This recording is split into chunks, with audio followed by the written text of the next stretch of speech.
Salut à tous, c'est Statman et bienvenue pour cette nouvelle vidéo de produits high-tech. Et cette fois-ci, nous quittons un petit peu l'univers des téléphones, un petit peu décevant en ce moment, pour l'univers des tablettes. Et nous revenons justement sur une tablette de 7 pouces, qui est la Kindle Fire d'Amazon 5ème génération. Donc c'est un modèle 7 pouces qui coûte sur le site d'Amazon 59,99 €. Donc ce qu'il faut savoir par rapport au prix, c'est qu'il existe deux prix pour cette tablette. Les deux tablettes qui sont proposées, enfin les 7 pouces, ce sont les mêmes. Mais il y a une tablette à 59 € avec des publicités et des bannières d'annonces publicitaires encore une fois, et sur l'écran de veille des écrans de veille publicitaires.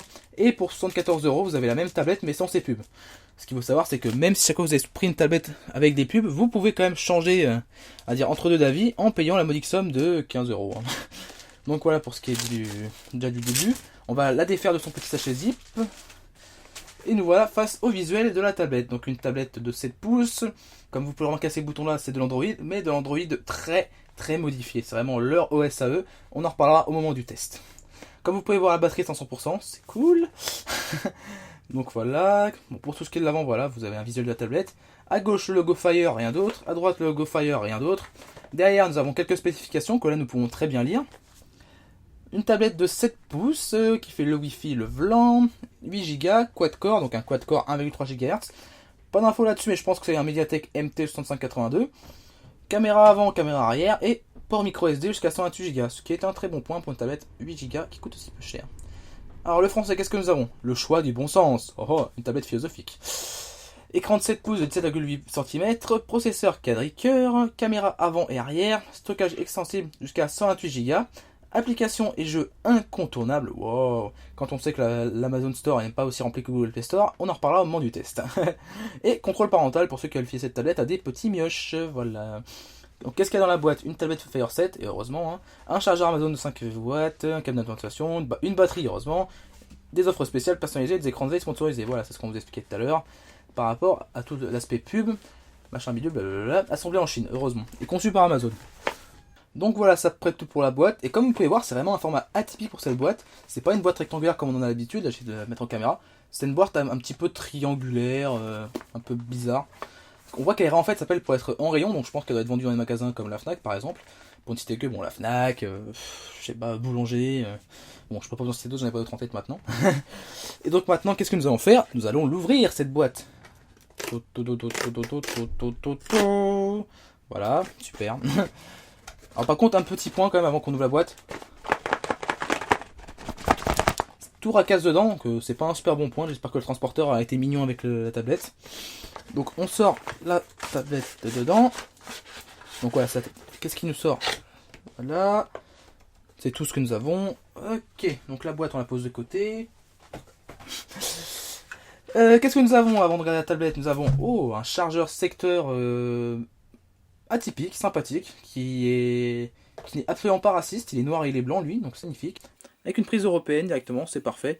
Un chargeur estampillé Amazon qui fait en focus, bien, du 1 ampère. Donc c'est que la batterie de la tablette doit pas être non plus super énorme. Qu'est-ce que nous avons d'autre? Nous avons un petit, c'est quoi ça?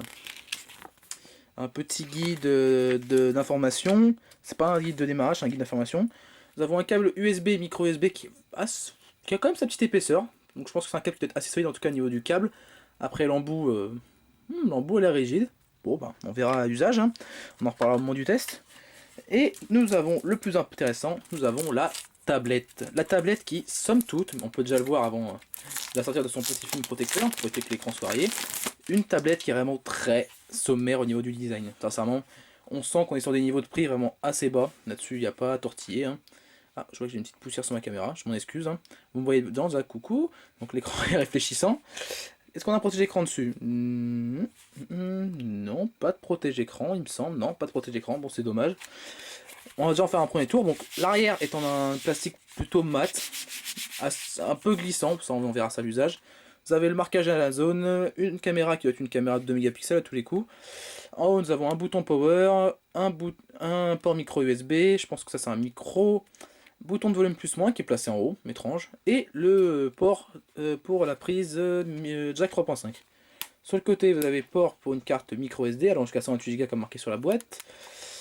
Là en bas nous avons rien de spécial, en bas rien de spécial, à gauche rien de spécial, et à l'avant l'écran de 7 pouces, avec une caméra frontale qui est ici. Sincèrement, cette tablette fait penser à une sorte de cadre photo un peu amélioré. Sincèrement, c'est vraiment l'archétype du cadre photo que vous retrouvez dans les petites friperies à moins de 10 euros. Bon, on juge pas sur le design, on juge sur ce qu'il y a dedans. Hein. Donc, essayons de voir si encore la batterie. Et... Il est marqué Normal Boot. D'accord. Qu'est-ce qu'on doit comprendre?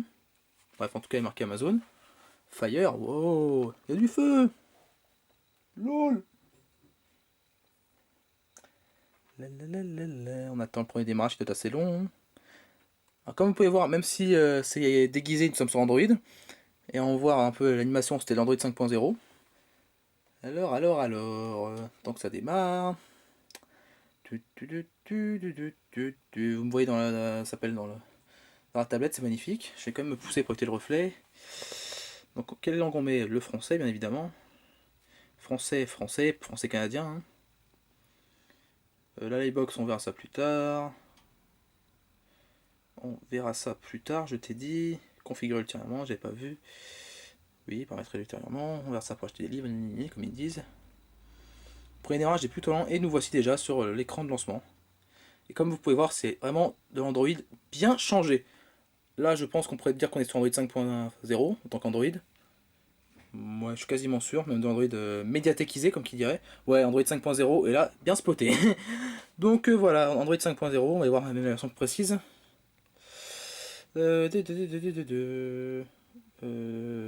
où est-ce qu'ils ont caché les aides? Non. Je sais pas où est-ce qu'ils ont caché les paramètres d'Android. En tout cas, la version Android. Sans fil, stockage, puissance, appli et jeu, affichage, options de l'appareil. Peut-être là-dedans.